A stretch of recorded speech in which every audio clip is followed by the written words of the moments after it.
Прилеп има недостиг од околу 300 места во градинките за да се задоволи потребата на сите заинтересирани. Во моментот во 6 објекти во градот запишани се 1160 деца, а дневно градинките ги посетувале околу 900. 300 деца се на листа на чекање. Спасот се гледа во новата градинка во населбата Точила, која што требаше да биде готова уште лани во декември, но за жал тоа не се реализираше. Од изведувачот Стентон Градба велат дека од 7 месеци, започнувајќи од месец мај, 3 месеци биле оневозможени да работат поради непогодните временски услови и изборниот процес. Сега добиле од општина Прилеп продолжување на рокот од 1 февруари и требало да бидат готови до средината или крајот на месец април. Од општина Прилеп пак од нејасни причини не сакаат воопшто да дадат никаква информација зошто се досни со градбата, за колку е продолжен рокот на истата и кога градинката ќе биде завршена. Само велат дека не е потпишен анекс на стариот договор.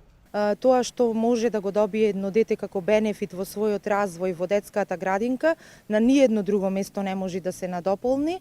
Меѓутоа, знаете, како држава долго време се соочуваме со недостаток на места во градинките, не само во Прилеп и во многу други општини низ државата.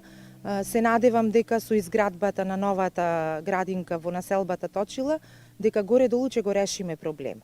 Освен со недостиг на места за деца, градинките во Прилеп се соочуваат и со недостиг на персонал. Моментално во градинките биле вработени 154 мина, а преку општината со договори месец за месец биле ангажирани уште 12 лица. Имаме побарано од Министерството за труд и социјална политика да ни обезбеди финансирање за празните работни места. Во овој момент во пресрет ни излезе општината со тоа што ангажираше неколку лица. Најмногу ни недостасуваат воспитувачи и негователи и мал дел технички персонал. Инаку состојбата со ковид во прилепските градинки моментално била стабилна. Од 1160 запишани деца, само една група од 14 деца биле во изолација, бидејќи позитивна била негователката и 2 лица од техничкиот персонал.